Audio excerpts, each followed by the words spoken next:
Good morning. Good morning, ma'am. Morning, Miss. Good morning. Good morning, ma'am. Morning. സുഖാണോ? എങ്ങനെയുണ്ട്? മഴയുണ്ടോ? Morning, ma'am. മഴയുണ്ട്. മഴയുണ്ട് അവിടെ. ഓക്കെ. ക്ലാസ് കേൾക്കുമ്പോ ഉറക്കം വരും അപ്പൊ മഴയുള്ളതുകൊണ്ട്. ഇല്ല. ഓക്കെ. അപ്പോ നമ്മൾ എടുത്തുകൊണ്ടിരുന്നത് മിനിറ്റ് മ്യൂട്ടാക്കട്ടെ കേട്ടോ. എടുത്തുകൊണ്ടിരുന്നത് എന്താണ്? ക്ലിനിക്കൽ സിഗ്നിഫിക്കൻസ് ആണ് അല്ലെ? പ്രിൻസിപ്പിൾസ് ഓഫ് ക്വാളിറ്റി മാനേജ്മെന്റ്, ക്വാളിറ്റിയുമായിട്ട് ബന്ധപ്പെട്ട് എങ്ങനെയൊക്കെ വേണം, അല്ലെങ്കിൽ രോഗികൾക്ക് എങ്ങനെയൊക്കെയുള്ള ഗുണനിലവാരമുള്ള കെയർ ആണ് കൊടുക്കേണ്ടത്, ഇതിന്റെ കൺസെപ്റ്റ് ആണ് നമ്മൾ പറഞ്ഞുകൊണ്ടിരുന്നത് അല്ലെ? ഓക്കെ. ഇനി നെക്സ്റ്റ് എടുക്കേണ്ടത് പ്രോസസ് അപ്രോച്ച് തൊട്ടുള്ള പാരഗ്രാഫ് ആണ് അല്ലെ? ഓക്കെ, നമുക്ക് സ്റ്റാർട്ട് ചെയ്യാം.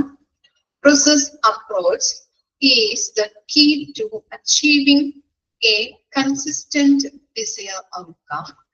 While it is often multiple interrelated processes that are required to achieve the ideal outcomes, these all must function consistently and as a unit to type. Once standardized individual process required continuous assessment and appropriate optimization if the area needing improvement are identified to achieve the ideal outcomes. These all must function consistently and as a unit to type. Okay. Once standardized individual process required continuous assessment and appropriate optimization if the area needing improvement are identified. അപ്പോൾ ഈ പാരഗ്രാഫിൽ പറയുന്നത് എന്താണ്? ഒരു process oriented ആയിട്ടുള്ള approaches ആണ് ഹോസ്പിറ്റലുകളിൽ use ചെയ്യേണ്ടത്. Okay, process oriented ആയിട്ടുള്ള അപ്രോച്ച് ആണ് ഹോസ്പിറ്റലുകളിൽ യൂസ് ചെയ്യേണ്ടത്. ഹെൽത്ത് കെയർ മേഖലയില് നല്ലൊരു ഔട്ട്കം ലഭിക്കാനായിട്ട് അവിടെ നടക്കുന്ന എല്ലാ പ്രോസസ്സുകളും നമ്മൾ ഒപ്റ്റിമൈസ് ചെയ്യണം. ഓക്കെ, ഒപ്റ്റിമൈസ് ചെയ്യുക എന്ന് പറയുകയാണെങ്കിൽ മാക്സിമം നല്ല രീതിയിൽ ഉപയോഗപ്പെടുത്താം. എല്ലാ കാര്യങ്ങളും മാക്സിമം നല്ല രീതിയിൽ, റിസോഴ്സുകളായാലും അവിടെ കൊടുക്കുന്ന സർവീസുകളായാലും ടെക്നോളജീസുകളായാലും മാക്സിമം നല്ല രീതിയിൽ ഉപയോഗപ്പെടുത്താനായിട്ട് നോക്കണം. അവിടെ നടക്കുന്ന എല്ലാ പ്രോസസ്സിലും ഒരു സ്ഥിരത, കൺസിസ്റ്റൻസി ഉറപ്പുവരുത്തുക. കണ്ടിന്യൂസ് ആയിട്ട് അസസ് ചെയ്യുക അല്ലെ? കണ്ടിന്യൂസ് ആയിട്ട് നമ്മൾ അസസ് ചെയ്ത് കഴിഞ്ഞിട്ടുണ്ടെങ്കിൽ നമുക്ക് അവിടെ നടക്കുന്ന ഏതൊക്കെ മേഖലകളിൽ ഇംപ്രൂവ്മെന്റ് ചെയ്യേണ്ടതായിട്ടുണ്ട് എന്ന് ഐഡന്റിഫൈ ചെയ്യാൻ പറ്റും. അത് ഐഡന്റിഫൈ ചെയ്ത് അത് കണ്ടുപിടിച്ച് അതിൽ നമുക്ക് എന്ത് ചെയ്യാൻ പറ്റും? ഇംപ്രൂവ്മെന്റ്സുകൾ വരുത്താനായിട്ട് പറ്റും അല്ലെ?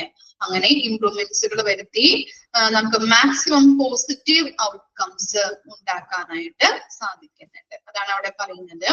ഹോസ്പിറ്റൽ മേഖലയിൽ ഒരു പ്രോസസ് ഓറിയന്റഡ് അപ്രോച്ചുകളാണ് ഹോസ്പിറ്റലുകളിൽ യൂസ് ചെയ്യേണ്ടത്. ഓക്കെ, അങ്ങനെ യൂസ് ചെയ്യുമ്പോൾ നല്ലൊരു ഔട്ട്കം ലഭിക്കാനായിട്ട് നമുക്ക് കഴിയും. അപ്പൊ നല്ല രീതിയിൽ എങ്ങനെയാണ് അത് യൂസ് ചെയ്യേണ്ടത്? അവിടെ നടക്കുന്ന എല്ലാ പ്രോസസ്സും ഒപ്റ്റിമൈസ് ആക്കുക എന്ന് പറഞ്ഞു കഴിഞ്ഞിട്ടുണ്ടെങ്കിൽ നല്ല രീതിയിൽ മാക്സിമം എല്ലാ പ്രോസസ്സും നല്ല രീതിയിൽ ചെയ്യാം. അപ്പോ അങ്ങനെ ചെയ്ത് കഴിഞ്ഞിട്ടുണ്ടെങ്കിൽ നമുക്ക് എവിടെയൊക്കെയാണ് ഇംപ്രൂവ്മെന്റ് വരുത്തേണ്ടതെന്ന് ഐഡന്റിഫൈ ചെയ്യാനായിട്ടും അതിലൂടെ നമുക്ക് എവിടെയൊക്കെയാണ് ഇംപ്രൂവ്മെന്റ് വരുത്തേണ്ടതെന്ന് ഐഡന്റിഫൈ ചെയ്തുകൊണ്ട് അത് ഇംപ്രൂവ് ചെയ്യാനായിട്ട് നല്ല രീതിയിലുള്ള ഔട്ട്കം നമുക്ക് ലഭിക്കാനായിട്ട് സഹായിക്കുന്നുണ്ട്.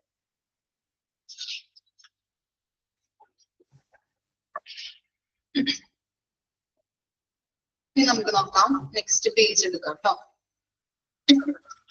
For a cardiac arrest patient, our processors begins the moment 911 is called and continues through assessment by EMS. EMS എന്ന് പറഞ്ഞാല് emergency medical service expanded form ചോദിക്കാം കേട്ടോ വേണമെങ്കിൽ.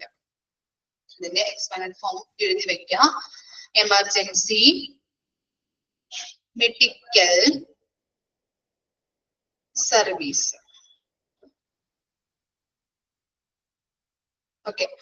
EMS hand off to the emergency department team, perform of advanced cardiac life support protocol and throughout the patient's histories hospital stay, while its aspects of care provides different services, each must be standardized and eventually optimized to achieve the ultimate goal of getting the patient home safely with the minimal morbidity. ഇവിടെ പറയുന്നത് ഒരു ഹൃദയാഘാത രോഗിയെ സംബന്ധിച്ചിടത്തോളം 911 എന്ന നമ്പറിൽ വിളിക്കുന്ന നിമിഷം മുതൽ ഒരു പ്രക്രിയ ആരംഭിക്കുകയും അതുപോലെ തന്നെ എമർജൻസി മെഡിക്കൽ സർവീസ് EMS വിലയിരുത്തല്, അത്യാഹിത വിഭാഗ സംഘത്തിന് കൈമാറല്, വിപുലമായ കാർഡിയാക് ലൈഫ് സപ്പോർട്ട് പ്രോട്ടോകോളിന്റെ പ്രകടനം, അതുപോലെ രോഗിയുടെ ആശുപത്രി വാസത്തിലുടനീളം തുടരുകയും ചെയ്യുന്നുണ്ട്. ഇവിടെ പറയുന്നത് എന്താണ്? ഒരു കാർഡിയാക് രോഗി വന്നു കഴിഞ്ഞിട്ടുണ്ടെങ്കിൽ അതിനു വേണ്ട എല്ലാ സപ്പോർട്ടുകളും കാർഡിയാക് ലൈഫ് സപ്പോർട്ടുമായിട്ട് ബന്ധപ്പെട്ട അപ്പൊ ഓരോ രോഗിയെ ശുശ്രൂഷിക്കുന്നതിന് വേണ്ടതായിട്ടുള്ള എല്ലാ കാര്യങ്ങളും അല്ലെ എല്ലാ സപ്പോർട്ടുകളും ആശുപത്രിയിൽ കൊടുക്കുന്നു. അപ്പൊ എന്താണ് അവിടെ ഉദ്ദേശിക്കുന്നത്? ക്വാളിറ്റിയോട് കൂടിയിട്ടുള്ള ഒരു കെയർ കൊടുക്കുന്നതാണ് അല്ലെ. ഈ എല്ലാ പാരഗ്രാഫിലും പറയുന്നത് എന്താണ്? നമ്മൾ പഠിക്കുന്നത് ക്വാളിറ്റി മാനേജ്മെന്റിനെ കുറിച്ചാണ്. അപ്പൊ അതുകൊണ്ട് തന്നെ ഹോസ്പിറ്റലിൽ വരുന്ന ഓരോ രോഗികൾക്കും ക്വാളിറ്റിയുള്ള ഗുണനിലവാരമുള്ള കെയർ കൊടുക്കുക എന്നതാണ് ഉദ്ദേശിക്കുന്നത്. ഓരോ പാരഗ്രാഫിലും അത് തന്നെയാണ് പറഞ്ഞുകൊണ്ടിരിക്കുന്നത് കേട്ടോ. ഓക്കെ, അതുപോലെ തന്നെ പരിചരണത്തിന്റെ ഓരോ വശവും വ്യത്യസ്ത സേവനങ്ങൾ നൽകുമ്പോൾ ഓരോന്നും സ്റ്റാൻഡേർഡൈസ് ചെയ്യുകയും ഒടുവില് കുറഞ്ഞ രോഗാവസ്ഥയോടെ രോഗിയെ സുരക്ഷിതമായിട്ട് വീട്ടിലേക്ക് എത്തിക്കുന്ന ഒരു ആത്യന്തിക ലക്ഷ്യം കൈവരിക്കുന്നതിന് ഒപ്റ്റിമൈസ് ചെയ്യുകയും വേണം. ഓക്കെ, ഇവിടെ ഉദ്ദേശിക്കുന്നത് എന്താണ്? നമ്മള് നല്ല രീതിയിൽ രോഗിയെ ചിലപ്പോൾ നമ്മുടെ ഹോസ്പിറ്റലിലേക്ക് കൊണ്ടുവരുന്നത് വളരെ എന്താ പറയാ കണ്ടീഷനൊക്കെ മോശമായിട്ടുള്ള രോഗികളായിരിക്കാം. അപ്പോ അങ്ങനെ മോശമായിട്ട് കൊണ്ടുവരുന്ന രോഗികളെ നല്ല രീതിയിൽ അവർക്ക് എന്താണ് രോഗം എന്ന് ഐഡന്റിഫൈ ചെയ്ത് അല്ലെങ്കിൽ ഡയഗ്നോസിസ് ചെയ്ത് രോഗനിർണയം നടത്തി അതിനുള്ള ട്രീറ്റ്മെന്റുകൾ കൊടുത്തുകൊണ്ട് രോഗിയെ ശുശ്രൂഷിക്കുകയും ഇനി അവരുടെ കണ്ടീഷൻ ബെറ്ററായി ഹെൽത്ത് കണ്ടീഷൻ ബെറ്ററായി എന്ന് കാണുമ്പോൾ നമ്മൾ എന്ത് ചെയ്യും? ഡിസ്ചാർജ് ചെയ്യും അല്ലെ. അപ്പൊ അവരെ വീട്ടിലേക്ക് നമ്മൾ പറഞ്ഞു വിടുന്നത് എങ്ങനെയാണ്? രോഗാവസ്ഥ കുറിച്ചുകൊണ്ടാണ്, അല്ലെങ്കിൽ അവരുടെ ആ കണ്ടീഷൻ ഒന്നുകൂടി ബെറ്റർ ആക്കിയിട്ടാണ് അല്ലെ വിടുന്നത്. അതാണ് അവിടെ ഉദ്ദേശിക്കുന്നത്. ഇനി നെക്സ്റ്റ് നോക്കാം. Enhancement it key to success. Okay, underline ചെയ്യാം. എൻഹാൻസ്മെന്റ് മെച്ചപ്പെടുത്തലാണ് വിജയത്തിലേക്കുള്ള താക്കോൽ എന്ന് പറയുന്നത്. അണ്ടർലൈൻ ചെയ്ത് വെച്ചേ. Enhancement is the key to success. By continually collecting data and assessing outcomes, opportunity to enhancement come to light and are addressable. The end result is better quality through improved performance, outcomes, and customer satisfaction. Root cause analysis and failure modes and effect analysis are two methods used to examining sentinel events and promote improvement within a health care system. Sentinel events എന്ന് പറഞ്ഞിട്ടുണ്ടെങ്കിൽ അപ്രതീക്ഷിതമായിട്ടുണ്ടാകുന്ന ഇവന്റ്സുകൾ. Okay, രോഗാവസ്ഥകൾ അപ്രതീക്ഷിതമായിട്ടുണ്ടാകുന്നത് കേട്ടോ. അതുപോലെ തന്നെ ഇവിടെ okay sentinel events and promote improvement within the health care system. In the medical world, there are occasional morbidity and mortality conferences and peer review sections pertaining to the patients not having an ideal outcomes that could have been done better throughout all stages of care. Was the patient seen and assessed in a timely fashion? Was there are missed diagnosis where the appropriate taken fashion? Was there a missed diagnosis were the appropriate interventions taken for the clinical picture?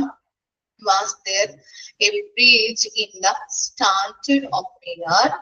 What can possibly remedy this? ഇവിടെ ഈ പാരഗ്രാഫിൽ എന്താ പറയുന്നത്? നമ്മൾ പറഞ്ഞു enhancement ആണ് അല്ലെ, മെച്ചപ്പെടുത്തലാണ് വിജയത്തിലേക്കുള്ള താക്കോൽ എന്ന് പറയുന്നത്. ഓക്കെ, തുടർച്ചയായിട്ടുള്ള ഡാറ്റ ശേഖരണത്തിലൂടെയും ഫലങ്ങള് വിലയിരുത്തുന്നതിലൂടെയും മെച്ചപ്പെടുത്തലിലുള്ള അവസരങ്ങള് വെളിച്ചത്ത് വരികയും അഭിസംബോധന ചെയ്യുകയും ചെയ്യുന്നു. ഇവിടെ പറയുന്നത് നമ്മൾ പറഞ്ഞു എൻഹാൻസ്മെന്റ് ആണ് വിജയത്തിലേക്കുള്ള താക്കോല്. അതുപോലെ തന്നെ തുടർച്ചയായിട്ടുള്ള ആ ഡാറ്റകൾ കളക്ട് ചെയ്ത് ഔട്ട്കംസ് നമുക്ക് വിലയിരുത്താനായിട്ട് പറ്റും. ഓക്കെ, അവിടെ ഉദ്ദേശിക്കുന്നത് എന്താണ്? നല്ല രീതിയിലുള്ള ആ ഡാറ്റകൾ നമ്മൾ വിലയിരുത്തുമ്പോൾ നമുക്ക് എവിടേക്കാണ് ഇംപ്രൂവ്മെന്റ് വരുത്തേണ്ടത്, എവിടേക്കാണ് ക്വാളിറ്റി കുറവ് അല്ലെങ്കിൽ ക്വാളിറ്റിയുള്ള സർവീസ് കുറവ് കൊടുക്കുന്നത്, അങ്ങനെയുള്ള എല്ലാ കാര്യങ്ങളും നമുക്ക് അറിയാനായിട്ട് പറ്റും. അതിലൂടെ നമുക്ക് എന്താണ് ഔട്ട്കംസ്, അതിൽ നിന്ന് കിട്ടുന്ന ഇപ്പൊ കുറവ് സർവീസ് അല്ലെങ്കിൽ നല്ല രീതിയിൽ സർവീസ് കൊടുക്കുന്നില്ല എങ്കിൽ അതിൽ നിന്ന് കിട്ടുന്ന ഔട്ട്കംസ് എന്ന് പറയുന്നത് വളരെ മോശമായിട്ടുള്ള ഒരു ഔട്ട്കംസ് ആയിരിക്കും. ഈ പേഷ്യൻസിനുള്ള സംതൃപ്തി എന്താണ്, വളരെ സാറ്റിസ്ഫൈഡ് ആയിരിക്കും അവര്? ഇല്ല. അപ്പൊ അങ്ങനെയുള്ള ഔട്ട്കംസ് നമുക്ക് ഐഡന്റിഫൈ ചെയ്യാനായിട്ടും എവിടെ നിന്നാണോ അങ്ങനെയുള്ള ഇംപ്രൂവ്മെന്റ്സുകൾ വേണ്ടത് അത് നമുക്ക് ഐഡന്റിഫൈ ചെയ്യാനായിട്ടും സാധിക്കുന്നുണ്ട്. മെച്ചപ്പെട്ട പ്രകടനം, ഫലങ്ങള്, അതുപോലെ കസ്റ്റമർ സാറ്റിസ്ഫാക്ഷൻ എന്നിവയിലൂടെ മികച്ച ഗുണനിലവാരമാണ് അന്തിമ ഫലം അല്ലെ. നമുക്ക് അറിയാം നല്ല രീതിയിൽ സർവീസുകൾ അല്ലെങ്കിൽ ടെക്നോളജീസുകൾ നല്ല രീതിയിലുള്ള കെയർ കൊടുത്തു കഴിഞ്ഞിട്ടുണ്ടെങ്കിൽ എന്താണ് നല്ല രീതിയിലുള്ള മികച്ച നല്ല രീതിയിലുള്ള പെർഫോമൻസ് നമുക്ക് അച്ചീവ് ചെയ്യാൻ പറ്റും, ഗോൾ അച്ചീവ് ചെയ്യാൻ പറ്റും ഹോസ്പിറ്റലുകൾക്ക്. അതുപോലെ തന്നെ നല്ല രീതിയിലുള്ള ഔട്ട്കംസ് അവിടെ കിട്ടുന്നുണ്ട്. അതുപോലെ ബെറ്റർ കസ്റ്റമർ സാറ്റിസ്ഫാക്ഷൻ, ഇതൊക്കെയാണ് നല്ല രീതിയിലുള്ള സർവീസുകൾ പ്രൊവൈഡ് ചെയ്യുന്നതിലൂടെ കിട്ടുന്ന ഔട്ട്കംസ് അല്ലെങ്കിൽ അതിന്റെ അന്തിമ ഫൈനൽ റിസൾട്ട് ആയിട്ട് പറയുന്നത്. ഇനി എന്താണ് കാരണം? Assessment, analysis, failure mode and effect analysis, sentinel ഇവന്റുകൾ പരിശോധിക്കുന്നതിനും ഒരു ആരോഗ്യ പരിപാലന ആരോഗ്യ സംവിധാനത്തിനുള്ള മെച്ചപ്പെടുത്തലുകൾ പ്രോത്സാഹിപ്പിക്കുന്നതിനും ഉപയോഗിക്കുന്ന 2 രീതികളാണ്. ഓക്കെ, നമ്മളിവിടെ പറഞ്ഞു അല്ലെ, അനാലിസിസ് ആൻഡ് ഫെയിലിയർ മോഡ്, അതുപോലെ തന്നെ effect analysis are the 2 methods. Okay, നല്ല രീതിയിൽ ഹെൽത്ത് കെയർ ഇംപ്രൂവ്മെന്റ് ചെയ്യാനായിട്ടുള്ള ഒരു 2 മെത്തേഡുകളാണ് അവിടെ നമ്മൾ കണ്ടത്. എന്താണ്? അനാലിസിസ് ആൻഡ് ഫെയിലിയർ മോഡും ഇഫക്റ്റ് അനാലിസിസ് എന്ന് പറയുന്നത് കേട്ടോ. ഇനി എന്താ പറയുന്നത്?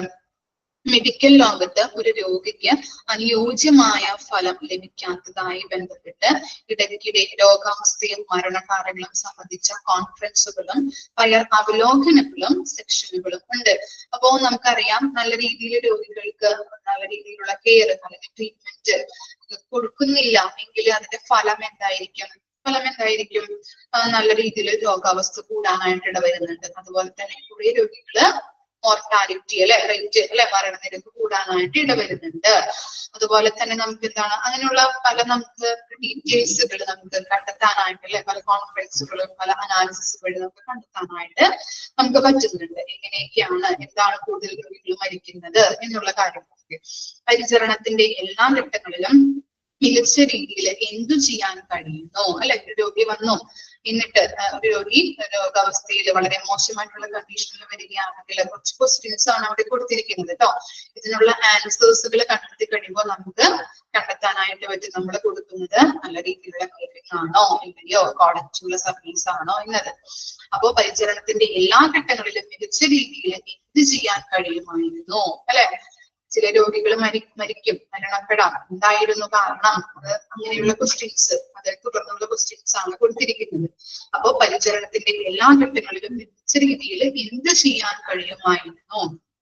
ഇനി എന്താണ്, രോഗിയെ സമയബന്ധിതമായിട്ട് കാണുകയും വിലയിരുത്തുകയും ചെയ്തിട്ടുണ്ടോ, അല്ലെ? അപ് ടു ഡേറ്റ് ആയിട്ട് എന്താണ്, രോഗിയെ കറക്റ്റ് ആയിട്ട് പരിചരിക്കുകയും സമയബന്ധിതമായിട്ട് ഇപ്പൊ റൗണ്ട്സിന്, അതുപോലെ തന്നെ എന്താണ് ഇപ്പോ രോഗി ട്രീറ്റ്മെന്റ് ചെയ്യുന്ന നമ്മുടെ എന്താ ഡോക്ടറെ കാണാനായിട്ട് തുടർന്ന് വരുന്ന രോഗി, അല്ലെങ്കിൽ ഡോക്ടറെ കണ്ടുകൊണ്ടിരിക്കുന്ന രോഗികളൊക്കെ ആണെങ്കിൽ അവർക്ക് പെട്ടെന്ന് മനസ്സിലാക്കാൻ പറ്റും, അല്ലെ?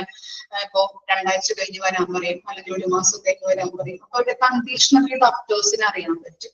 അപ്പൊ അങ്ങനെ എന്താണ്, സമയബന്ധിതമായിട്ട് രോഗിയെ കാണുകയും വിലയിരുത്തുകയും ചെയ്തിട്ടുണ്ടോ, അതിന്റെ കണ്ടീഷൻ എങ്ങനെയാണ്, ബെറ്റർ ആകുന്നുണ്ടോ, മോശമാകുന്നുണ്ടോ, അങ്ങനെയുള്ള കാര്യങ്ങൾ അറിയാനായിട്ട് പറ്റും. ഇനി രോഗനിർണയം നഷ്ടപ്പെട്ടുള്ള രോഗ ഡയഗ്നോസിസ് കറക്റ്റ് ആയിട്ടാണോ നടത്തിയിട്ടുള്ളത്, ഉചിതമായിട്ട് വിലയിരുത്തിയിട്ടുണ്ടോ, ഉചിതമായ രീതിയിലാണോ നടന്നത്, അതുപോലെ തന്നെ രോഗനിർണയം നഷ്ടപ്പെട്ടിട്ടുണ്ടോ, അതുപോലെ ഉചിതമായ രീതിയിലാണോ രോഗനിർണയം, പിന്നെന്താണ് ക്ലിനിക്കൽ ചിത്രത്തിന് ഉചിതമായ ഇടപെടലുകൾ സ്വീകരിച്ചോ, നമ്മൾ ഡയഗ്നോസിസ് ചെയ്തിട്ടുണ്ടെങ്കിൽ എന്തെങ്കിലും എന്താണ് തെറ്റുകളോ എന്തെങ്കിലും സംഭവിച്ചിട്ടുണ്ടോ, അതുപോലെ തന്നെ പരിചരണ നിലവാരത്തില് ലംഘനം സംഭവിച്ചിട്ടുണ്ടോ, പരിചരണം കറക്റ്റായിട്ട് രോഗികൾക്ക് കൊടുത്തിട്ടുണ്ടോ, അല്ലെങ്കിൽ എന്തെങ്കിലും സ്റ്റാഫുകൾ ബിഹേവിയേഴ്സ് ഒക്കെ നമ്മൾ പഠിച്ചതാണ് അല്ലെ, കറക്റ്റായിട്ട് അവര് പരിചരിക്കാതെ അല്ലെങ്കിൽ മിസ്ബിഹേവ് ഒക്കെ ചെയ്യുന്ന സ്റ്റാഫുകൾ ഉണ്ടാവും. അപ്പൊ കറക്റ്റായിട്ട് രോഗികളുടെ ആവശ്യങ്ങൾ മനസ്സിലാക്കി അവരുടെ നീഡ്സ്, വാൻസ് ഇതൊക്കെ അറിഞ്ഞുകൊണ്ട് വേണം രോഗികളെ പരിചരിക്കാനായിട്ട്. അപ്പൊ അങ്ങനെ എന്തെങ്കിലും തെറ്റുകൾ സംഭവിച്ചിട്ടുണ്ടോ, ഇതൊക്കെ പരിഹരിക്കാനായിട്ടുള്ള റെമഡിയൽ മെഷേഴ്സ് ഏതൊക്കെയാണുള്ളത്, ഇതൊക്കെയാണ് ചെറിയ ചെറിയ ക്വസ്റ്റ്യൻസ് ആയിട്ട് ആ പാരഗ്രാഫിൽ കൊടുത്തിരിക്കുന്നത്. അതിനുള്ള ആൻസർ കിട്ടിക്കഴിഞ്ഞിട്ടുണ്ടെങ്കിൽ നമ്മുടെ ഹോസ്പിറ്റലിൽ നടക്കുന്നത് നല്ല ഗുണനിലവാരമുള്ള സർവീസ് ആണോ എന്ന് ഐഡന്റിഫൈ ചെയ്യാൻ പറ്റും. ഇനി എന്തെങ്കിലും ഇംപ്രൂവ്മെന്റ്സ് വേണമെന്നുണ്ടെങ്കിൽ എവിടെയൊക്കെയാണ്, സ്റ്റാഫുകളിലാണോ, അല്ലെങ്കിൽ കൊടുക്കുന്ന സർവീസുകളിലാണോ, പരിചരണത്തിലാണോ, അല്ലെ ട്രീറ്റ്മെന്റിലാണോ, അങ്ങനെയുള്ള ഇംപ്രൂവ്മെന്റ് വേണമെന്നുണ്ടെങ്കിൽ അങ്ങനെ ഏതൊക്കെ മേഖലകളിലാണ് എന്നുള്ളത് ഐഡന്റിഫൈ ചെയ്യാനായിട്ട് സഹായിക്കുന്നുണ്ട്. ഇതിന്റെ കൺസെപ്റ്റ് മാത്രമൊന്നും മനസ്സിലാക്കാം കേട്ടോ, അധികം ഇമ്പോർട്ടന്റ് ആയിട്ടൊന്നും ഇല്ല ഇതിനകത്ത്. ഓക്കെ, ജസ്റ്റ് ഇങ്ങനെ പാരാവാരം പോലെ കൊടുത്തിരിക്കുന്നതാണ്, ജസ്റ്റ് വായിച്ച് മനസ്സിലാക്കിയാൽ മതി. ഇനി നെക്സ്റ്റ് പാരഗ്രാഫ് നോക്കാം. Evidence driven decision making, that is evidence-based medicine, is the evaluation of factors, evidence, causes and effect relationship, and other data that will allow for the delivery of the best product and services.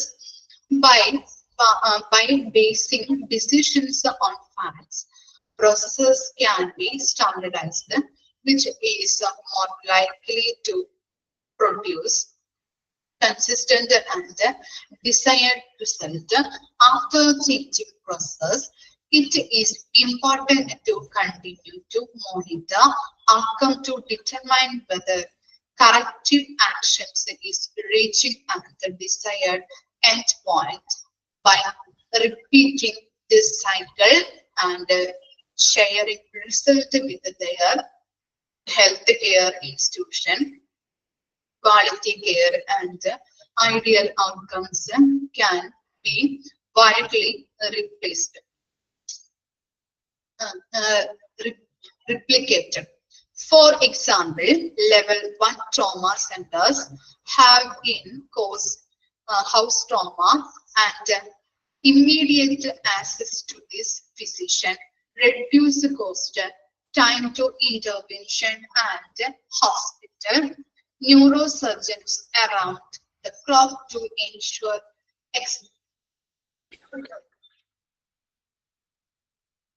expedited care, because studies and clinical experience have shown that length of stay. എന്താണ് ഈ പാരഗ്രാഫിൽ പറയുന്നത് നോക്കാം.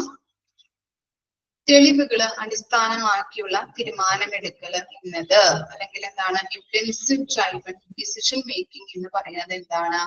വസ്തുതകള്, തെളിവുകള്, അതുപോലെ തന്നെ cause and effect relationship അല്ലെ, കാരണഫലങ്ങള്, മികച്ച ഉൽപ്പന്നമോ സേവനത്തിനോ നൽകാൻ അനുവദിക്കുന്ന ഒരു ഡാറ്റ എന്നിവയുടെ വിലയിരുത്തലാണ് അല്ലെ.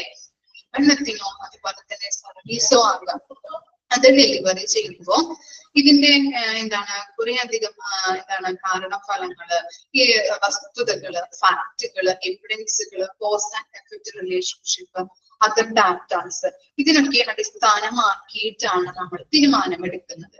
ഹോസ്പിറ്റലുകളില് സർവീസുകൾ പ്രൊവൈഡ് ചെയ്യുമ്പോൾ എങ്ങനെയാണ്, അല്ലെങ്കിൽ ആളുകൾക്ക് ഡെലിവറി ചെയ്യുമ്പോൾ നമ്മൾ ഇതൊക്കെ നോക്കിയിട്ട് ഫാക്ട്സുകൾ നോക്കും, അതുപോലെ evidence, cos and effect relationship, other datas, ഇതൊക്കെ നോക്കി അതിന്റെ ആ തെളിവുകളെ അടിസ്ഥാനമാക്കിയിട്ടാണ് നമ്മൾ എവിഡൻസ് ഡ്രൈവൺ ഡിസിഷൻ എടുക്കുന്നത്. ഓക്കെ, ചുരുക്കി പറഞ്ഞു കഴിഞ്ഞിട്ടുണ്ടെങ്കിൽ ഒരു പേഷ്യന്റിന് എവിഡൻസ് ഡ്രൈവൺ ഡിസിഷൻ മേക്കിംഗ് എന്ന് പറഞ്ഞാല് പേഷ്യന്റിന്റെ കെയർ, അതുപോലെ തന്നെ ഏറ്റവും നല്ല ഔട്ട്കം, ഇതൊക്കെ കെയറിന് ഏറ്റവും നല്ല ഔട്ട്കം അത്യാവശ്യമാണ് അല്ലെ. അവിടെ കൊടുക്കുന്ന പേഷ്യന്റ് കെയർ എന്ന് പറയുന്നത് അവർക്ക് സാറ്റിസ്ഫൈ ചെയ്യുന്ന രീതിയിലായിരിക്കണം എന്നാണ് നമ്മൾ ഉദ്ദേശിക്കുന്നത്. അത്ര മാത്രമേ ഉള്ളൂ. എല്ലാ പാരഗ്രാഫിലും ക്വാളിറ്റിയെ കുറിച്ച് തന്നെയാണ് പറയുന്നത് കേട്ടോ. അപ്പൊ പേഷ്യൻസിന് കൊടുക്കുന്ന കെയർ എന്ന് പറഞ്ഞു കഴിഞ്ഞിട്ടുണ്ടെങ്കിൽ അവർക്ക് ഏറ്റവും സാറ്റിസ്ഫൈഡ് ആയിട്ടുള്ള രീതിയിൽ വേണം കൊടുക്കാനായിട്ട്. അപ്പൊ അതിൽ നിന്ന് കിട്ടുന്ന ഇപ്പൊ സർവീസ് രോഗികൾക്ക് കൊടുക്കുന്നത് അല്ലെ, അങ്ങനെയുള്ള സർവീസ് കൊടുക്കുമ്പോൾ അതിൽ നിന്ന് കിട്ടുന്ന ഔട്ട്കം എന്ന് പറയുന്നത് ഏറ്റവും അത്യാവശ്യമാണ്. ഇനി എന്താണ്?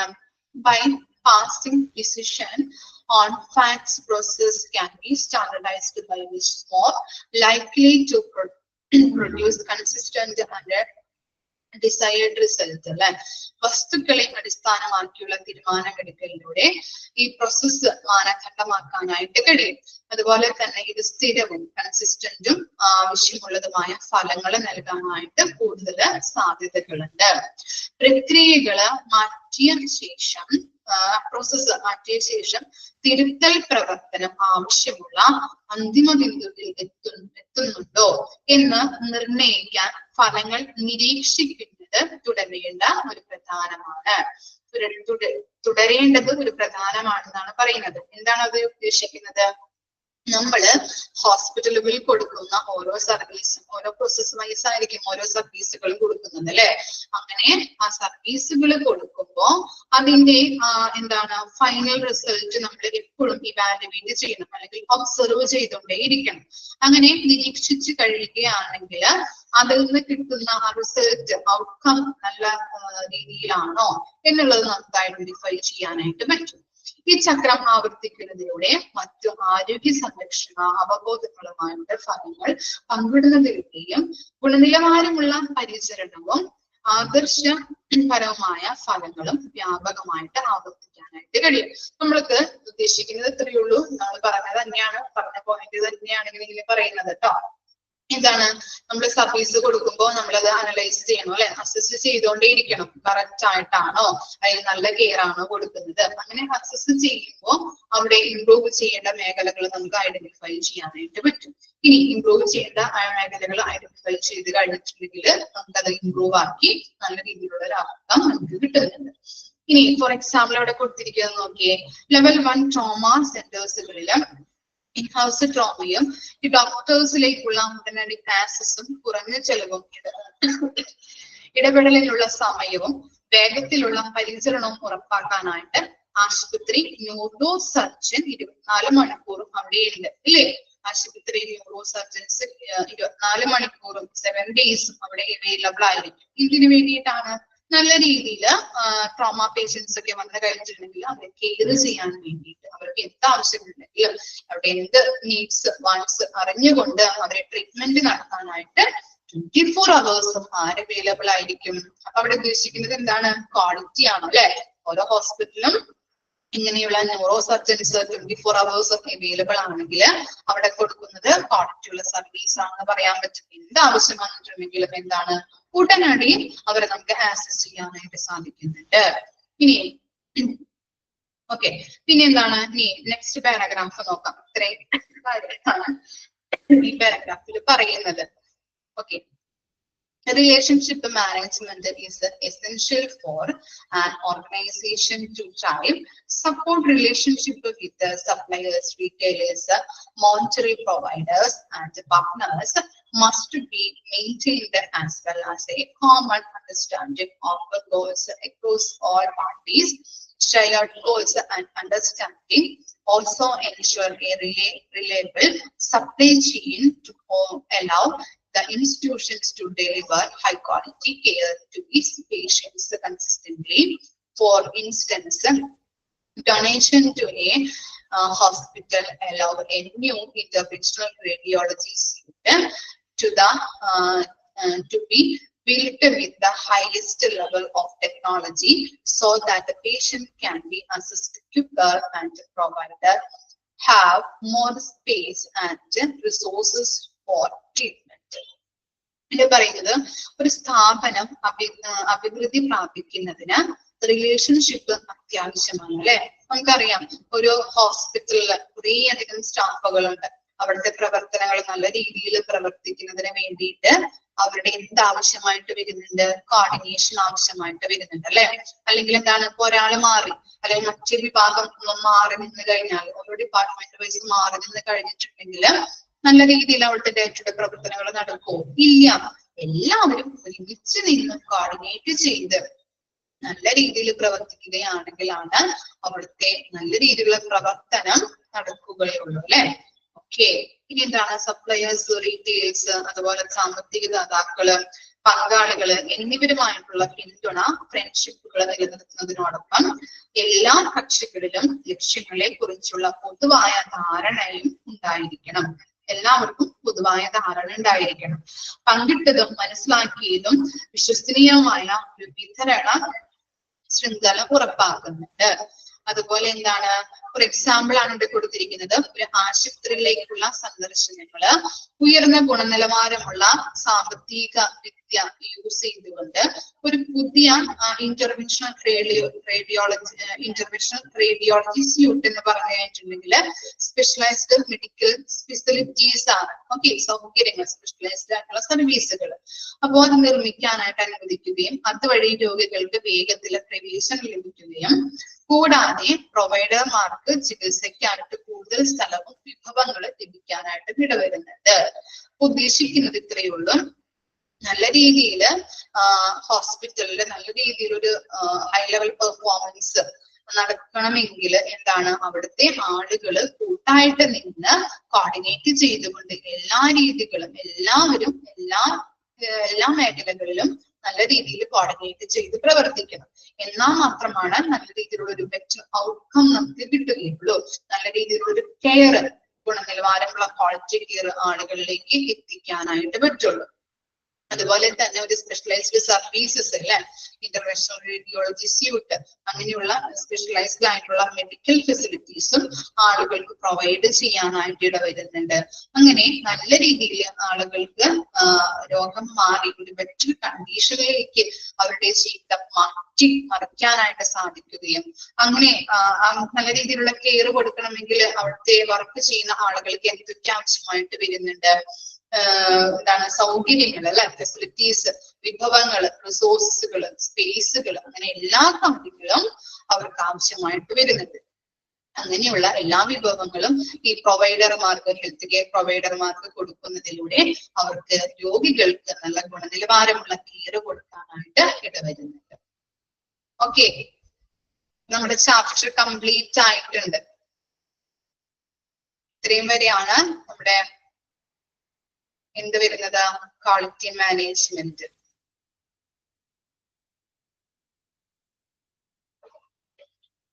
ഫസ്റ്റ് പോർഷൻസ് ഒക്കെ ഇത് സ്ട്രെസ് കൊടുത്ത് പഠിച്ചാൽ മതി കേട്ടോ, വായിച്ച് പഠിച്ചാൽ മതി. ക്വാളിറ്റി എന്താണ്, ക്വാളിറ്റി മാനേജ്മെന്റ് ഡെഫിനിഷൻ അത്ര ഇമ്പോർട്ടൻസ് അല്ല, ഈ പറഞ്ഞത് അത്ര ഇമ്പോർട്ടൻസ് അല്ല. പാരഗ്രാഫ് വൈസ് പഠിക്കാന്നൊക്കെ പറഞ്ഞിട്ട് ബുദ്ധിമുട്ടുണ്ട്. ക്വസ്റ്റ്യൻസ് ഒന്നും അങ്ങനെ കണ്ടിട്ടില്ല. മോക്ക് ടെസ്റ്റ് മിസ് ഇടുന്നുണ്ട് ഇതിനകത്തുനിന്ന് കേട്ടോ. മോക്ക് ടെസ്റ്റിലെ ആ ക്വസ്റ്റ്യൻസ് ജസ്റ്റ് ഒന്ന് വായിച്ചു നോക്കിയാൽ മതി. അതുപോലെ the factory system, quality management concept introduce ചെയ്തത്, total quality management introduce ചെയ്തത്, ആ concept introduce ചെയ്തത് ആരാണ്? Important ആണ്, എഡ്വേർഡ് ഡെവിൻ. ഇതൊക്കെ ഒന്ന് ഓർത്ത് വെക്കാം. അപ്പൊ ഫസ്റ്റ് പോർഷൻസ് ജസ്റ്റ് ഒന്ന് വായിച്ച് മനസ്സിലാക്കി വെക്കാം. അതുപോലെ ക്വാളിറ്റി റെഫേഴ്സ് ടു അല്ലെ, ആ ഡെഫിനേഷൻ ഒക്കെ ഒന്ന് പഠിക്കാം. ക്വാളിറ്റി മാനേജ്മെന്റ് കൊടുത്തിട്ടുണ്ട് അതിനകത്ത്. GCAH അതിന്റെ എക്സ്പാൻഡഡ് ഫോം ചോദിക്കാം. ആ ഡെഫിനേഷൻ നോക്കാം കേട്ടോ, ക്വാളിറ്റിയുടെ ഡെഫിനേഷൻ.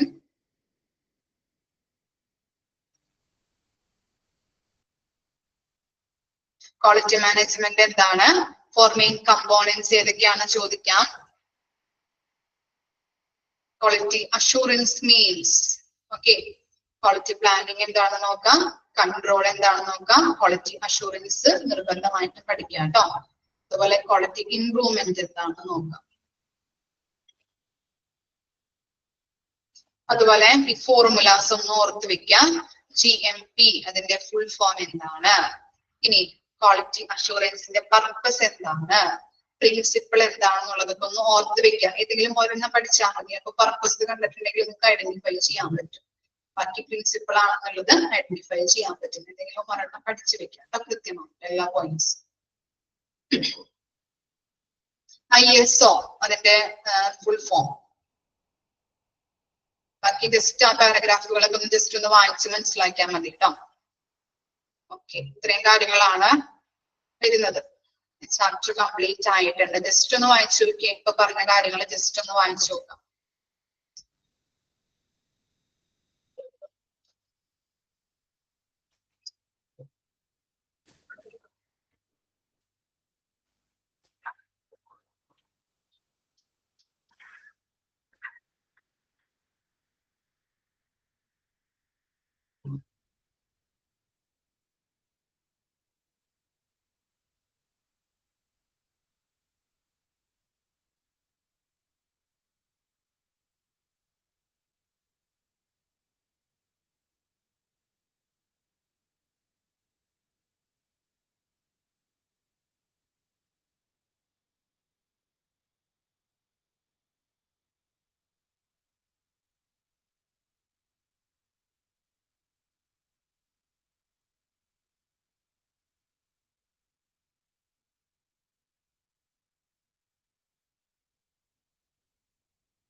എക്സാമിന്റെ കാര്യങ്ങളൊന്നും മിസ്മാർക്ക് അറിയില്ല കേട്ടോ. ഓഫീസിൽ നിങ്ങൾ അറിയിക്കും.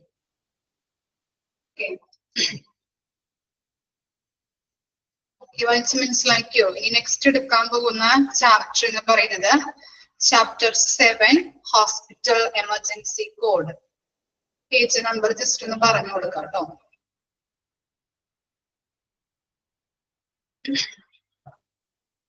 119.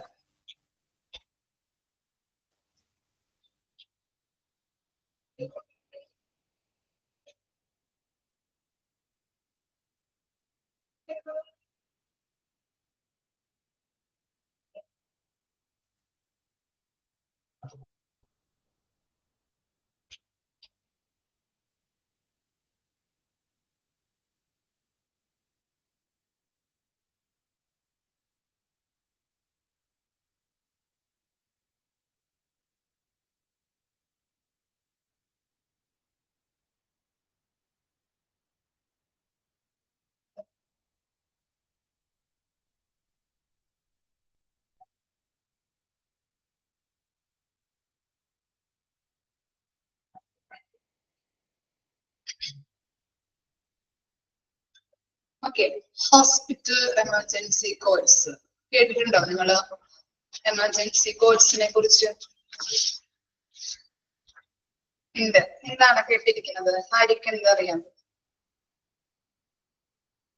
കേട്ടിട്ടുണ്ടല്ലേ? ആ, കോഡ് ബ്ലൂ അതെന്തിനെ റിലേറ്റ് ചെയ്തതാണ്? കോഡ് ബ്ലൂ എന്തുമായിട്ട് റിലേറ്റ് ചെയ്തതാണ്? എന്ത് രോഗവുമായിട്ട്? ആ, കാർഡിയാക് അറസ്റ്റ് അല്ലെ? ആ, ഓക്കെ, എല്ലാവർക്കും അറിയാം ചില കോഡുകൾ അല്ലെ? ഹോസ്പിറ്റലില് സ്റ്റാഫുകൾക്കിടയിൽ കോഡ് പിങ്ക്, അതെന്തിനായിരിക്കും പിങ്ക്? ആ, റെഡ്. ആ, ചൈൽഡ് മിസ്സിംഗ് ആണ്. Very good. കുറച്ച് കാര്യങ്ങളൊക്കെ നമുക്ക് അറിയാം. ഓക്കെ, അപ്പോ ഇങ്ങനെ ഹോസ്പിറ്റലിൽ യൂസ് ചെയ്യുന്ന എമർജൻസി കോഡുകളെയാണ് ഹോസ്പിറ്റൽ എമർജൻസി കോഡ് എന്ന് പറയുന്നത്. അത് ആർക്കിടയിലായിരിക്കും കോഡുകൾ ഇങ്ങനെ പറയുന്നത്? വല്ല ഐഡിയ ഉണ്ടോ?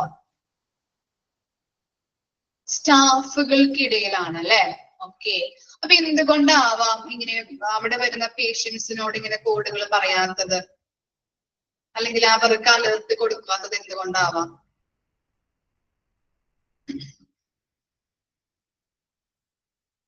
Violent, yes yes, okay. Serious conditions ആയവരുണ്ടാവാം, അല്ലെങ്കിൽ എന്താണ് ഇങ്ങനെ കോഡുകൾ പറയുമ്പോൾ ചിലവര് പരിഭ്രാന്തരാവാം അല്ലെ? അത് കേട്ട് പേടിച്ച് അല്ലെ എന്തെങ്കിലും പ്രശ്നങ്ങളൊക്കെ ഉണ്ടാവാനായിട്ട് സാധ്യതകളുണ്ട്. പാനിക് ആവും. അപ്പൊ അങ്ങനെ ആവാതിരിക്കാൻ വേണ്ടിയിട്ടാണ് പൊതുജനങ്ങളോട്, അതായത് അവിടെ വരുന്ന പേഷ്യൻസിനോട് അങ്ങനെ പറയാത്തത്. അപ്പോ ഈ ഹോസ്പിറ്റൽ എമർജൻസി കോഡുകൾ യൂസ് ചെയ്യുന്നത് സ്റ്റാഫുമാരുടെ ഇടയിലാണ്. ഓക്കെ, അപ്പൊ നമുക്ക് നോക്കാം. Hospital emergency codes have varied widely by location, even between hospitals in the community. Just ഒന്ന് കൺഫ്യൂഷൻ തൊട്ട് ആ സെന്റൻസ് കഴിയുന്ന ആ സെയിം കമ്മ്യൂണിറ്റി വരെ ജസ്റ്റ് ഒന്ന് വെട്ടാട്ടോ. സെയിം തന്നെയാണ് കൊടുത്തിരിക്കുന്നത്, അതുകൊണ്ടാണ് കമ്മ്യൂണിറ്റി കൺഫ്യൂഷൻ തുടങ്ങി വെട്ടിക്കളയാം ആ സെന്റൻസ് കഴിയുന്നത് വരെ. Confusion over this codes has led to the some community. Same community ഇത്ര വരെ വെട്ടിക്കളയാം. ഓക്കെ, നമുക്ക് നോക്കാം. Even between hospitals in the community, confusion over this codes has led to the proposal for and sometimes adoption of standardized code. അപ്പോൾ ഇവിടെ പറയുന്നത് ആശുപത്രി അടിയന്തര കോഡുകൾ എന്നാണ് ഹോസ്പിറ്റൽ എമർജൻസി കോഡിന്റെ മലയാളം മീനിങ്. അപ്പോ ഹോസ്പിറ്റൽ എമർജൻസി കോഡുകള് സ്ഥലത്തിനനുസരിച്ച് വ്യാപകമായിട്ട് വ്യത്യാസപ്പെട്ടിട്ടുണ്ട്. ഇപ്പൊ ചിലപ്പോ ഒരു ഹോസ്പിറ്റൽ ഉപയോഗിക്കുന്ന കോഡുകളായിരിക്കില്ല വേറെ ഹോസ്പിറ്റലിൽ. മനസ്സിലായോ? ഓക്കെ, അപ്പോ ഹോസ്പിറ്റലുകളിൽ വ്യത്യാസം ഉണ്ടാവും. യൂസ് ചെയ്യുന്ന കോഡുകള് മറ്റൊരു ഹോസ്പിറ്റലിൽ സെയിം ആയിരിക്കില്ല. പല ഹോസ്പിറ്റലും പല കോഡുകളായിരിക്കും യൂസ് ചെയ്യുന്നത്. ഓക്കെ, അതാണ് ഹോസ്പിറ്റൽ എമർജൻസി കോഡുകള് സ്ഥലങ്ങളനുസരിച്ച് അത് വ്യത്യാസപ്പെട്ടിരിക്കുന്നുണ്ട്. ഓക്കെ, അപ്പൊ സമൂഹത്തിലെ ആശുപത്രികൾക്കിടയില് ആ കോഡുകൾ ഉപയോഗിച്ച് പല ആശയക്കുഴപ്പം അല്ലെ? കമ്മ്യൂണിറ്റി നമ്മൾ പറഞ്ഞിട്ടുണ്ട്, എന്താണ് പൊതുജനങ്ങളിലേക്ക് അത് നമ്മൾ അലേർട്ട് കൊടുക്കാറില്ല. കാരണം എന്താണ്, പല ആശയക്കുഴപ്പം വരും അല്ലെ. അതുപോലെ തന്നെ എന്താണ്, അവര് പാനിക് ആവാം, അതുപോലെ പല സിറ്റുവേഷൻസും ഉണ്ടാവാനായിട്ട് ഇടവരുന്നുണ്ട്. അതുകൊണ്ട് തന്നെ സ്റ്റാഫുകൾക്കിടയിൽ മാത്രമാണ് ഈ കോഡുകൾ, ഹോസ്പിറ്റൽ എമർജൻസി കോഡുകൾ യൂസ് ചെയ്യുന്നത്. അവർക്ക് എന്ത് ചെയ്യുന്നുണ്ട്, എങ്ങനെയാണ് ഇപ്പോൾ എന്തെങ്കിലും എമർജൻസി സിറ്റുവേഷൻ വന്നു കഴിഞ്ഞിട്ടുണ്ടെങ്കിൽ അവർക്ക് മൈക്കിലൂടെ ഇങ്ങനെ അലേർട്ട് കൊടുക്കും. അവര് കോഡുകളാണ് ഇങ്ങനെ പറയുന്നത്, 3 പ്രാവശ്യമാണ് പറയുന്നത്. ഇതൊക്കെ നിങ്ങൾക്ക് അറിയാവുന്ന കാര്യങ്ങളല്ലേ? ആണോ? അറിയാം. ഓക്കെ. അപ്പോ അങ്ങനെയാണ് ചെയ്യുന്നത് കേട്ടോ. ഇനി നമുക്ക് നോക്കാം എന്താണ്. In many American, Canadian, New Zealand and Australian hospitals and also in India, for example, cold flu indicate the patient has entered cardiac arrest. നമുക്കറിയാം എന്താണ് കോൾഡ് ഫ്ലൂ എന്ന് പറഞ്ഞാല് കാർഡിയാക് അറസ്റ്റുമായിട്ട് ബന്ധപ്പെട്ടതാണ്. അണ്ടർലൈൻ ചെയ്ത് വെക്കാം, അറിയുന്നതായാലും ജസ്റ്റ് ഒന്ന് അണ്ടർലൈൻ ചെയ്യാം കേട്ടോ, ഇമ്പോർട്ടന്റ് ആണ്. കോൾഡ് ഫ്ലൂ എന്തുമായിട്ട് റിലേറ്റ് ചെയ്യപ്പെട്ടതാണ് ചോദിച്ചു കഴിഞ്ഞാൽ എഴുതേണ്ടതാണ് കേട്ടോ. വൈൻ കോഡ് റെഡ് എന്തായിരിക്കാം? കോഡ് ഫ്ലൂ നിങ്ങൾ പറഞ്ഞതാണ്, കോഡ് റെഡ് ചിലവര് പറഞ്ഞതാണ്. ഫയറുമായിട്ട് ബന്ധപ്പെട്ടതാണ് അല്ലെ. ഹോസ്പിറ്റലുകളില് എവിടെയെങ്കിലും ഫയർ വന്നു കഴിഞ്ഞിട്ടുണ്ടെങ്കിൽ എന്ത് അലേർട്ടാ കൊടുക്കുന്നത്? കോഡ് റെഡ് ആണ് കൊടുക്കുന്നത്. കോഡ് റെഡ് ഫയർ ജസ്റ്റ് ഒന്ന് അണ്ടർലൈൻ ചെയ്തേ. Code red indicates that a fire has broken out somewhere in the hospital facility. അല്ലെ, ഹോസ്പിറ്റലില് കോഡ് ഫ്ലൂ അറിയാം എന്താണ്, ഹൃദയസമ്മർദ്ദം മൂലം അല്ലെങ്കിൽ ഹൃദയസ്തംഭനം സംഭവിച്ചതിനെ സൂചിപ്പിക്കുന്നതാണ് അല്ലെ കോഡ് ഫ്ലൂ എന്ന് പറയുന്നത് അല്ലെ. അതുപോലെ തന്നെ കോഡ് റെഡ് എന്നത് എന്താണ്, ആശുപത്രി സൗകര്യത്തില് എവിടെയോ തീപിടുത്തം ഉണ്ടായിട്ടുണ്ട്. അപ്പൊ അതിനെയാണ് നമ്മൾ സൂചിപ്പിക്കുന്നത് എന്ത്, കോഡ് റെഡ് എന്ന്. അണ്ടർലൈൻ ചെയ്യാം കേട്ടോ, ഇമ്പോർട്ടന്റ് ആണ്. കോഡ് ഫ്ലൂ അതുപോലെ തന്നെ കോഡ് റെഡ്. അതുപോലെ കോഡ് ഫ്ലൂ അമേരിക്കയില്, കനേഡിയൻ, അതുപോലെ ന്യൂസിലാൻഡ്, ഓസ്ട്രേലിയ ഇവിടെയൊക്കെ, അതുപോലെ തന്നെ ഇന്ത്യയിലും കോഡ് ഫ്ലൂ എന്ന് പറഞ്ഞു കഴിഞ്ഞിട്ടുണ്ടെങ്കിൽ എന്താണ്, കാർഡിയാക് അറസ്റ്റുമായിട്ട് റിലേറ്റ് ചെയ്യപ്പെട്ടതാണ്. അതും കൂടി ഒന്ന് ഓർത്ത് വെക്കാം കേട്ടോ, അണ്ടർലൈൻ ചെയ്യാം.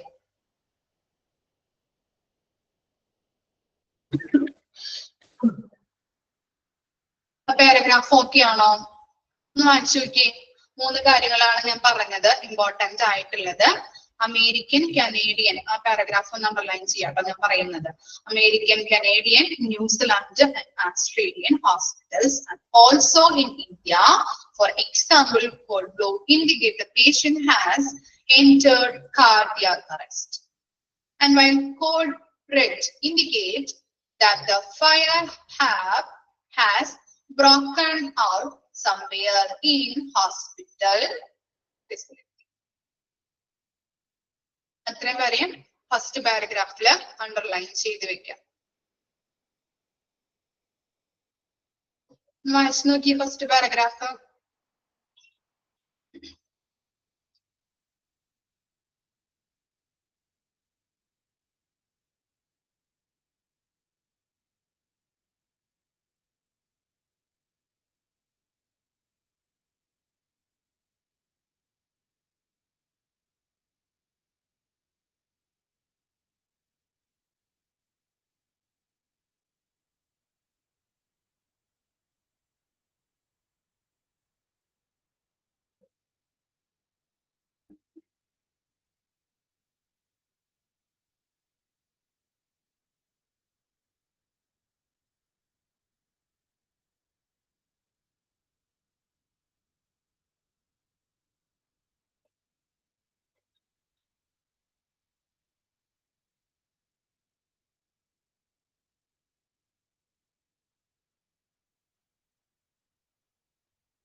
ഓക്കെ ആണോ?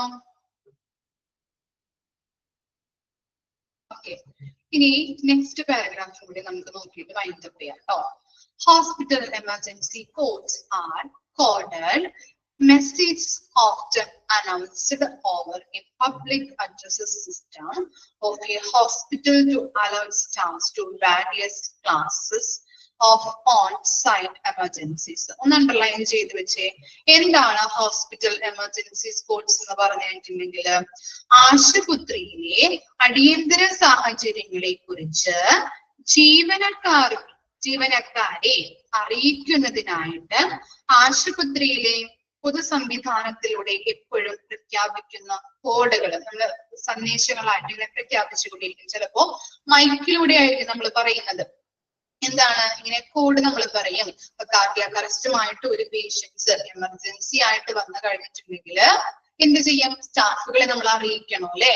അപ്പൊ അതിനുള്ള എക്യുപ്മെന്റ്സ്, ഡോക്ടേഴ്സ് ഇതൊക്കെ എന്താണ് റെഡി ആയിട്ട് നിൽക്കണം. അതിന് വേണ്ടിയിട്ട് അവരെ അറിയിക്കാൻ വേണ്ടിയിട്ട് നമ്മൾ എന്ത് ചെയ്യും? എന്ത് പ്രഖ്യാപിക്കും? കോഡ് ബ്ലൂ അങ്ങനെ 3 പ്രാവശ്യം പ്രഖ്യാപിക്കും. അവർക്ക് എന്താ മനസ്സിലാവും? സ്റ്റാഫുകൾക്ക് എമർജൻസി സിറ്റുവേഷൻ ആയിട്ട് കാർഡിയാക് അറസ്റ്റ് പേഷ്യൻസ് വന്നിട്ടുണ്ട്. ഡോക്ടേഴ്സ് ആയാലും ടെക്നീഷ്യൻസ് ആയാലും നഴ്സുമാരായാലും അതുപോലെ കാർഡിയോളജി ഡിപ്പാർട്ട്മെന്റിലെ എല്ലാ കാര്യങ്ങളും എന്താണ് എക്യുപ്മെന്റ്സ് അതുപോലെ ടെക്നീഷ്യൻസ് അങ്ങനെയുള്ള എല്ലാവരും ഈ അലേർട്ട് കേൾക്കുമ്പോൾ റെഡി ആയിട്ട് നിൽക്കാൻ വേണ്ടിയിട്ടാണ്. അപ്പൊ എന്താണ് എമർജൻസി ഹോസ്പിറ്റൽ എമർജൻസി കോഴ്സുകൾ എന്ന് പറഞ്ഞു കഴിഞ്ഞിട്ടുണ്ടെങ്കിൽ ഹോസ്പിറ്റലുകളില് അടിയന്തര അതെ ഓക്കെ. അപ്പോ ആശുപത്രിയിലെ അടിയന്തര സാഹചര്യങ്ങളെ കുറിച്ച് ജീവനക്കാരെ അറിയിക്കുന്നതിനായിട്ട് ആശുപത്രിയിലെ പൊതു സംവിധാനത്തിലൂടെ എപ്പോഴും നമ്മൾ പ്രഖ്യാപിക്കുന്ന കോഡാണ് എന്ത്? അങ്ങനെയുള്ള സന്ദേശങ്ങളാണ് ഇങ്ങനെയുള്ള ഹോസ്പിറ്റൽ എമർജൻസി കോഡുകൾ എന്ന് പറയുന്നത്. അണ്ടർലൈൻ ചെയ്യാം കേട്ടോ. The use of codes is intended to convey essential information quickly and with the minimal misunderstanding to the staff while preventing stress and panic among visitors to the hospital or are printed on employee identification badge for ready reference. ഇതിൽ പറയുന്നത് എന്താണ്? ഇങ്ങനെ കോഡുകൾ നമ്മൾ പറയും അല്ലെ. പല പല കോഡുകളുണ്ട്. Okay, code red, code orange, code grey, code red, അങ്ങനെ പലതരത്തിലുള്ള കോഡുകളുണ്ട്. അപ്പൊ എന്തിനു വേണ്ടിയിട്ടാണ് ഇങ്ങനെ അലേർട്ടുകൾ കൊടുക്കുന്നത്? ഇങ്ങനെ കോഡുകൾ നമ്മൾ പറയുന്നത് ഈ സ്റ്റാഫുകളുടെ ഇടയിൽ ഒരു മിസ്അണ്ടർസ്റ്റാൻഡിങ് വരാതിരിക്കാനായിട്ട്. അവർക്ക് ചില കാര്യങ്ങൾ പറയുമ്പോൾ പല പല കോഡ്സുകളിലൂടെ ആണ് ഐഡന്റിഫൈ ചെയ്യുന്നത് അല്ലെ, അലേർട്ടുകൾ കൊടുക്കുന്നത്. അങ്ങനെ അലേർട്ടുകൾ കൊടുക്കുമ്പോൾ അവർക്ക് അത് പെട്ടെന്ന് തന്നെ ഐഡന്റിഫൈ ചെയ്യാൻ വേണ്ടിയിട്ടാണ്, ഒരു മിസ്അണ്ടർസ്റ്റാൻഡിങ് കുറയ്ക്കാൻ വേണ്ടിയിട്ടാണ് ഇങ്ങനെ കോഡുകൾ പറയുന്നത്. അതുപോലെ അവരുടെ സ്ട്രെസ്സുകൾ കുറയ്ക്കാനായിട്ട്. പിന്നെ പൊതുജനങ്ങളോട് പറയാത്തത് എന്തുകൊണ്ടാണ്? അവർ പാനിക് ആവും അല്ലെ. പല സാഹചര്യങ്ങളും ഉണ്ടാവാനായിട്ട് ഇടവരും. അതുകൊണ്ട് അവർ പരിഭ്രാന്തരാവാനായിട്ട് ഇടവരുന്നുണ്ട്, പാനിക് ആവാനായിട്ട് ഇടവരുന്നുണ്ട്. അതുകൊണ്ടാണ് പൊതുജനങ്ങളുടെ ഇടയിലേക്ക് ഇങ്ങനെയുള്ള കാര്യങ്ങൾ നമ്മൾ പറയാത്തത്. ഇനി ഒരു കാര്യം കൂടി ഉണ്ട്. Printed on employee identification badge for ready reference. ഒരു ബാഡ്ജ് ഉണ്ടാവും അല്ലെ അവിടെ വർക്ക് ചെയ്യുന്ന സ്റ്റാഫുകൾക്ക്. ആ ബാഡ്ജിലും ഈ കോഡുകള് പ്രിന്റ് ചെയ്ത് വെച്ചിട്ടുണ്ടാവും. ഇതിന് വേണ്ടിയിട്ടാണ് നമുക്കറിയാം എന്താണ്, നമ്മുടെ സ്റ്റാഫുകളാണ്. അതുകൊണ്ട് തന്നെ കുറെ കാര്യങ്ങൾ, സ്ട്രെസ്സുകള് അതുപോലെ അങ്ങനെയുള്ള കാര്യങ്ങൾ ഉണ്ടാവും. അതുപോലെ തന്നെ പല കോഡുകളും, ഒരു കോഡ് തന്നെയാണ് നമ്മൾ പഠിക്കുന്നത് അല്ല, പലതരത്തില് പല സാഹചര്യങ്ങളിൽ പല കോഡുകൾ ഉണ്ടാവും അല്ലെ. കോഡ് റെഡ്, കോഡ് ഓറഞ്ച്, പല പല കോഡുകൾ നമ്മൾ പഠിക്കുന്നുണ്ട്. അപ്പോ അത് എന്താണ്, അവര് അത് മാറാതിരിക്കാൻ വേണ്ടിയിട്ട് അവരുടെ ബാഡ്ജിലും അത് പ്രിന്റ് ചെയ്ത് വെച്ചിട്ടുണ്ടാവും. കോഡ് റെഡ് എന്തിനുള്ളതാണ്, കോഡ് ബ്ലൂ എന്തിനുള്ളതാണ്. അങ്ങനെ അവർക്ക് പെട്ടെന്ന് ഐഡന്റിഫൈ ചെയ്യാതിരിക്കാനും മാറിപ്പോവാതിരിക്കാനും വേണ്ടിയിട്ട് ഇങ്ങനെ അവരുടെ ബാഡ്ജിലും അത് പ്രിന്റ് ചെയ്ത് വെച്ചിട്ടുണ്ടാവും. ക്ലിയർ ആയോ? ഓക്കെ ആണോ? Second paragraph okay. ഇത്രയും മിസ് എടുക്കുന്നുള്ളൂ. ഇത്രയും വായിച്ച് മനസ്സിലാക്കിയിട്ട് വരാം കേട്ടോ. ഓക്കെ, ഡൗട്ട് ഉണ്ടോ നിങ്ങൾക്ക്?